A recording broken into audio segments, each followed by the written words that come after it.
Hello, I'm Rupert Sheldrake. I'm here with Mark Vernon for another in our series of dialogues. Hi there, Rupert. Hi. Hi, Mark. We talk to each other about things we're both interested in, and we hope that it will help you to think about these things and discuss them with your friends. Mark, we've both been reading David Bentley Hart's Substack emails. This is a kind of subscription service. He's my favorite philosopher at the moment. And in recent weeks, he's been discussing the question of Gnosticism, the cults, its relationship to early Christianity, Gnostic sects, and so on. And one of the things that comes through in those is that the Gnostics believe that this world is dominated by evil gods or gods, and that we're under some kind of dark cloud of power, of negative rulers. And often Gnosticism is criticized for being world-denying, life-denying, flesh-denying, etc. But he points out that this is actually a worldview that comes across quite clearly in the New Testament. St. Paul's letters talk about this world as being dominated by archons, A-R-C-H-O-N, archons, rulers, which include angels, as it were, fallen angels that dominate not just this earth, but the planetary spheres around the earth. It's as if the entire earth is under the control of these powers. That's one view.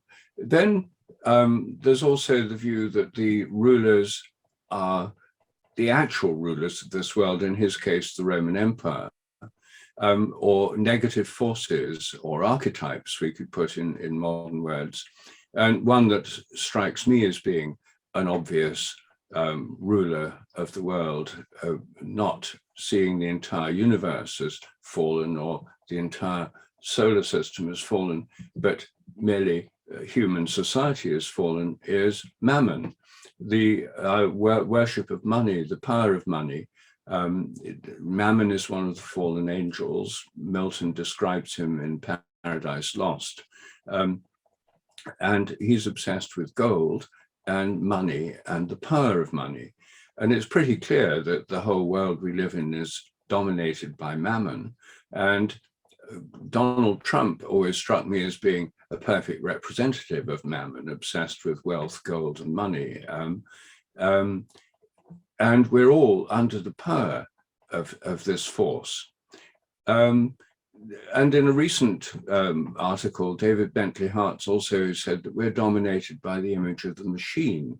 Mechanistic science gives us a whole view of the universe as a machine, and our lives are dominated by machines, computers, the internet, financial systems, which are all mechanized and quantified. And it's even more impersonal than mammon. But the idea is that we're dominated by fallen powers, negative powers, and then in the Christian version, Christ offers a way out of this, liberates us from these powers by breaking through them and rising above them. Now, you've been reading this series too. I wonder what you made of it. Yeah, well, I've really enjoyed it as well, partly because of how it prompts your imagination, kind of like you're saying, what are these archons? How do I actually know them today? And I think that mammon and then the machine are very good examples. It reminds me, I think Milton says that the fallen angel mammon only looks at the ground, and that sort of terrestrial view, or the reductive view even, you might say, they're looking to the smaller and the smaller. You start to get a real sense of how that has gripped the modern imagination. And similarly, the machine, because I think the fascinating thing about the machine, as Jeremy Nadler puts in his great book, In the Shadow of the Machine, is that there's a whole kind of consciousness that has to take root before you're prepared to organize your life around machines. Machines have existed for millennia in lots of different cultures. There were steam engines in the ancient world, for example, but no one thought to capitalize upon them in the way that happened in the Industrial Revolution. So it's very deep, this. It's not just that machines happen to come along and we utilize them. There's already, as it were, an archetype or an archon of the machine in our mind that then draws us towards organizing the whole world around them. So it's very powerful. I also really liked it because of this business that you mentioned at the start there about how this sense was actually shared by the early Christian writers right across the board. It's only latterly that we kind of look back and say the Gnostics were somehow heretics and orthodoxy came sailing through the middle. But this quite dualistic, he talks about idea that there's definitely a fallen world as well as the divine world. That's quite pervasive in the New Testament, which you get if you read it in the Greek. It's often ironed out in translations, but he's a Greek well, he's an Eastern Orthodox, and so they read it in the Greek. And he says that that's why this cosmology of all sorts of different angels and archons and principalities and powers and so on, that ecology is quite alive in the Orthodox mind because it's so clear in the Greek of the New Testament. I mean, one reason I really liked it, apart from anything else, is my little thing about Plato, and this tendency, I think, is quite powerful in Western Christianity to blame Plato for dualism. And I think that's wrong, and that it was very much in the Hellenistic mindset. And so David Bentley Hart talks a lot about how Paul, for one, is quite clear that the flesh and blood, sarx in the Greek, doesn't mean somehow a sort of fallen aspect of our nature, but does literally mean our embodied side of ourselves, the flesh in the straightforward sense. And as St. Paul puts it in 1 Corinthians 15, flesh and blood can't inherit the kingdom of heaven. But then this leads to what the difference is, and the difference with what became orthodoxy is that is felt to be redeemable by being made into a new spiritual body, and the whole of creation too, a new creation that is redeemable. Whereas what became the more Gnostic sects felt that no, Christ's work was to provide a path that just flees and leaves that all behind, and that was what became the sort of the telling difference. So I found that really helpful. Plus, one more thought before handing back to you, this idea that modern Gnosticism, as its word is used now, is really not the same as ancient Gnosticism. So sometimes it's said that, for example, the dream of uploading yourself onto a computer and so gaining immortality through the power of the singularity, which a lot of the ultra wealthy tech entrepreneurs are investing their money in, is said to be Gnostic. And David Bentley Hart's very clear that that is the worst kind of Gnostic nightmare for the ancient Gnostics, because it's precisely to trap yourself indefinitely in the machine, in the material world. It's to do precisely the opposite of what they felt was required. So I thought that was a really helpful clarification too. And it's not just a sort of nitty gritty detail, but it's about expanding your imagination to get to grips more with the predicament we find ourselves in. Yes, I found it a really stimulating discussion, and actually your take on it makes it more so, because I hadn't seen some of those aspects. I mean, one of the things is the level at which the fallenness happens. I mean, in the extreme Gnostics see the entire universe as governed by a kind of fallen god, a demiurge who's demonic, or so that's the whole lot is fallen. Then there are those that see just the Earth and the sublunary sphere as fallen, or parts of the solar system. Then there are those that see the archetypes just human, like mammon and the machine, human-made machines, and as that which is trapping us. Then there are some that see the flesh and our fleshly nature as that which traps us.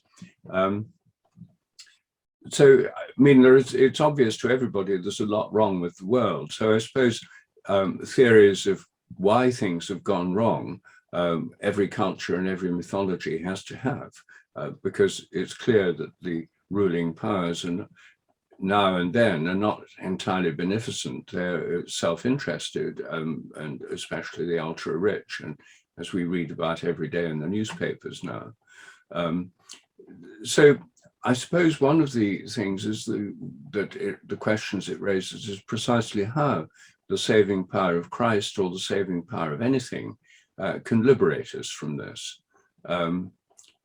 And one of the images in the New Testament that St. Paul's interested in is that Christ rises above the level of the angels, or to put it in more general terms, St. Paul talks of many gods. There are many gods. The angels are sort of the many gods of the world, and some good and some not so good.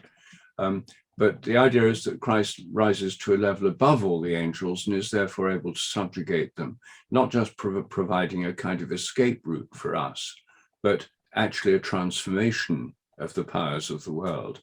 And I suppose the coming of the kingdom of heaven is supposed to be the establishment of a new kind of order. Yeah, and if I give a sort of psychological take on that, I don't mean to purely psychologize it, i.e. say it's just all what's going on in the human psyche, but to connect it to the psychological side of life, which of course interests me, is that, you know, our minds can be full of all sorts of thoughts and impulses and instincts and so on, which in times gone by would have been very directly related to spirits and angels and entities round and about. People felt themselves to be much more porous. And so when you felt something or had a thought, it was as likely to be caused by a presence external to you as just something going on inside you. And therefore this idea that Christ, the good, creative, beautiful principle that runs through the whole of creation, aligning with that as a kind of bedrock that is both at the origin and at the end of all things. That again, I feel that becomes much more relatable, because it's about acknowledging that, you know, sometimes maybe you have a quiet mind, sometimes maybe you have peak experiences, but for most of us, much of the time, this kind of melee of thoughts and experiences and feelings is going to be our most immediate sense. So being able to align more consciously with that which is contains all of that, is the creative source of all of that, which in Christianity would be called Christ, meaning the Logos, the goodwill of God, the good voice of God spoken out in creation. That feels a really good way of working with this at a personal level, you know. And then the other thing is about death as well. That was something that came out very strongly for me in what Bentley Hart was saying, that in the New Testament, it's stressed time and time again that Christ conquers death. And David makes the point that death was around people's lives, arbitrary, random, sudden, violent, often death. And so why wouldn't you feel the fallen nature of things very immediately like that? It wasn't some, you know, rather esoteric, perhaps, notion like sin or something, or kind of regrets. It was very tangible and solid, but that Christ gives a way of reconceiving the relationship between life and death and knowing that in your life too. So that was another sort of take on the work of Christ that became so resonant for people as Christianity spread. Yes. Well, I mean, the death thing is, I suppose, I hadn't actually seen this as connected to the bigger cosmic dimension before.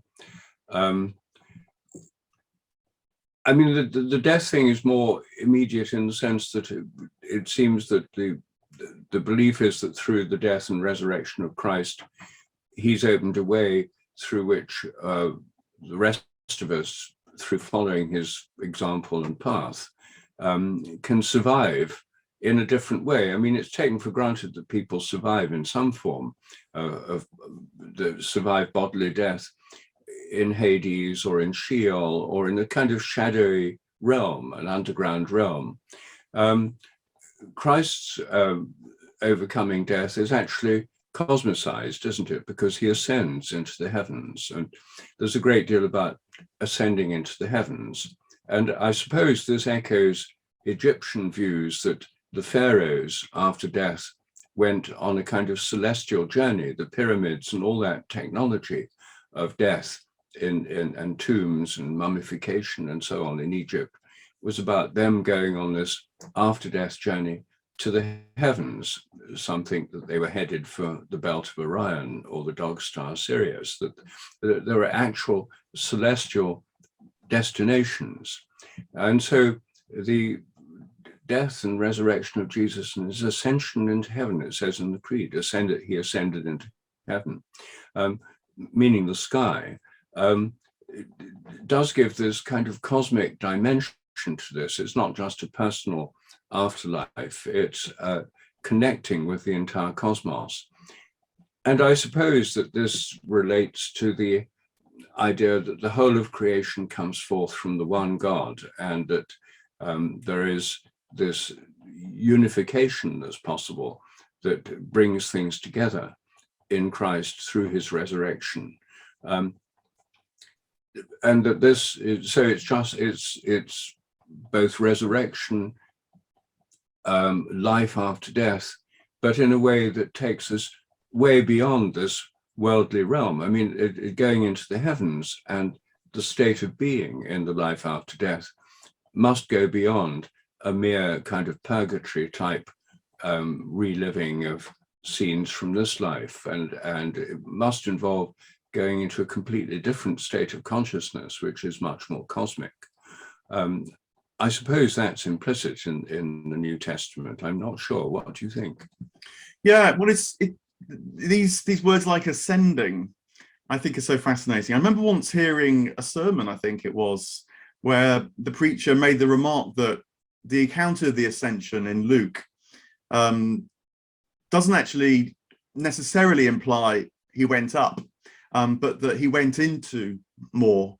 And so the idea that God's presence appears like a cloud, and that when it says Christ went into the clouds, therefore means that Christ became one with the divine presence. And so it means that this is as much a spiritual perception as anything literal, as if, if you had a mobile phone, you could have filmed Jesus going up into the sky. I don't think that's what it implies at all. It implies much more, that maybe like it was anticipated at the Transfiguration, when Christ became radiant with effulgent light. That was a foretaste of what happened at the Ascension, and displays for us the origin and the ever-present origin, to use John Gibbs's phrase, of our life, which is divine, but that gets occluded and lost and overlaid with that which the Gnostics and the early Christians, were so aware of because of the fallen, deadly state of the world. So that's how I see it, as much as a revelation of the way the cosmos actually is held in the divine life, as well as at the same time being, kind of our destiny, that to which we're drawn and can know, at least in some measure, before death, as much as we'll know after death as well. And I kind of actually increasingly feel that this life is to become more and more aware of that dimension of reality, so that when we die, we're kind of ready for it. I wouldn't be surprised if, rather than reviewing this life, the question will be, how much are we ready for the next life when we get to the other side? That would be my intuition at the moment, anyway. Well, certainly other traditions also think that in this life we're preparing for the next. I mean, the Tibetan Book of the Dead is about, how you go, when you die, you go through these bardo states, and a lot of Tibetan dream yoga, lucid dreaming, the practice of lucid dreaming, and meditative practices are about knowing what to do when you die, so you're not completely confused. So you can go through that realm, which is an intermediate realm. So yes, there's the sense of preparing and knowing what to do when you die, which is very important. I think a lot of traditional Christian practice involves trusting for the guidance of Christ when we die as our ultimate guide. And in the Hail Mary prayer, pray for us now and at the hour of our death, being the bottom line, the idea that the prayers of Mary can help to mediate this death process. So she's like a midwife of our dying. But the ascension thing, you see, I actually quite like the idea of ascending because then I think of it more like evaporating, actually. It's as if Jesus's appearance of his resurrection body evaporated. And that means that it's potentially present everywhere. When you have a body, it's located in one place. But if it is ascended into the heavens or ceases to be a body in a normal form, then it's presumably present everywhere. And that's how even the most naive conception of Jesus must be, because people pray to Jesus all over the world. And if Jesus can be present to people praying in Nigeria or Australia or Brazil and in England, then he must be at least delocalized. And so actually you get the same with the cult of the Assumption of the Blessed Virgin Mary, where she's supposed to have undergone an ascension into heaven and, as it were, evaporated. And I see that as a way of putting Mary back in the archetype of the great sky goddess. She becomes the womb from which all the heavenly bodies come forth, a bit like the Egyptian goddess Nut, the sky goddess who gives birth to the planets and the heavenly bodies. So, and the Blessed Virgin Mary is often portrayed as having a blue robe covered with stars. I think this cosmic dimension is important because otherwise we get too focused simply on the earth. And in fact, that's something that St. Paul, with all this talk of archons and powers and principalities, which are really about celestial angels, bringing in this cosmic dimension. They see it as fallen, but when we see it as transformed, then we can see it as a channel of grace and vision and divine presence. Yeah, no, I mean, and Bentley Hart, he's very clear that we need this cosmic element, not just the metaphysical reflection on these things. He's very good at the metaphysical reflection, meditating on the nature of words like being and using that as a mode of expanding your consciousness and awareness of reality. And there's huge value in that. But he says very clearly in this that to re-enchant or to gain a re-enchanted perception of reality, which is what is really the antidote to the machine mentality, is so crucial, is to start to re-engage with these myths and stories and accounts. I mean, he's quite keen on fairies himself, all the traditions around fairies, the little people, and entertaining them again and just sort of seeing where they lead you. Not to take things literally. That's, again, I think precisely the wrong approach. It's to take these things imaginatively and see what shows up as you let yourself be open to these stories. I think he's marginally influenced by the idea that our consciousness evolves. He does talk about figures like Owen Barfield, who I'm so keen on every so often.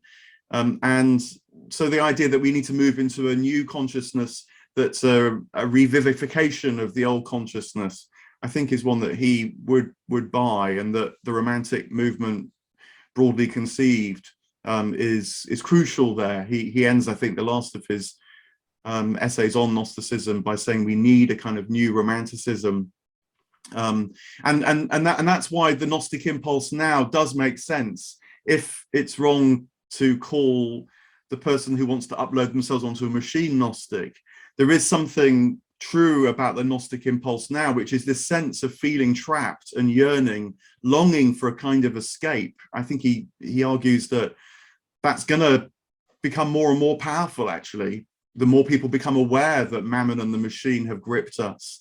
And it's good to follow that Gnostic impulse, not to condemn the world, but precisely to be part and parcel of the redemption of the world. And by seeing its vitality, how it's suffused with intelligence and life and so on, and finding ways of trying to talk about that and live that and explore that in the ways that particularly the Romantics have done. So it's quite a calling to address our situation now as much as a hope for what might be to come.